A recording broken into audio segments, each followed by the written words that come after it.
టీచర్ల డిప్యుటేషన్లు, ఓడీలు రద్దు అని ఈరోజు మనకు ఒక అప్డేట్ అయితే వచ్చింది. ఆదేశాలు జారీ చేసిన సర్కార్, త్వరలో ఖాళీల భర్తీకి కసరత్తు, ఎస్సీఆర్టీ ప్రక్షాళన షూరి అని ఈరోజు మనమైతే అప్డేట్ అయితే చూస్తున్నాం. State council of educational research and training ప్రక్షాళన మొదలైంది. ఎండ్ల ఆఫీసుల్లోనే పొత్తుకుపోయిన టీచర్లంతా ఇక నుంచి బడులకు పోవాల్సిన సర్కార్ ఆదేశించింది. ఎస్టీఆర్టీలో 2 నెలలకు మించి డిప్యుటేషన్ కింద పనిచేసిన టీచర్లు ఏడాదికి మించి ఓడీను రద్దు చేసింది.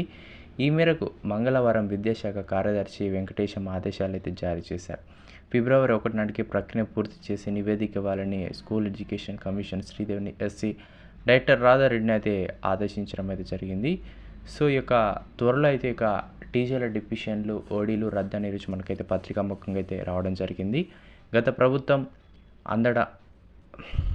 అండదండాలతో అని ఇక్కడ కూడా చూడొచ్చు. గత పరీక్షలు లేకుండే ఇళ్ల నుంచి డిప్యుటేషన్, ఓరల్ డిప్యుటేషన్ పేరుతో పదుల సంఖ్యలో టీచర్లు పనిచేస్తున్నట్టు కూడా సమాచారం. అలానే త్వరలో నోటిఫికేషన్. ఎస్సీఆర్టీలో ఖాళీ అయిన పోస్టుల స్థానంలో కొత్త వారిని తీసుకోవాలని విద్యాశాఖ అయితే నిర్ణయించింది.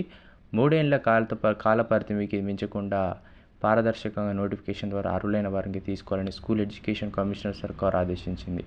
ఖాళీల వివరాలు సేకరించి క్వాలిఫికేషన్కు అనుగుణంగా నోటిఫికేషన్ ఇచ్చేందుకు అధికారులు అయితే రెడీ అయ్యారు. నెల రోజుల్లోనే ఒక ప్రక్రియ పూర్తి చేయాలని కూడా అధికారులు అయితే భావిస్తున్నారు. సో డిప్యుటేషన్లు అయితే ఓడీలు రద్దని మనకు న్యూస్ వచ్చింది.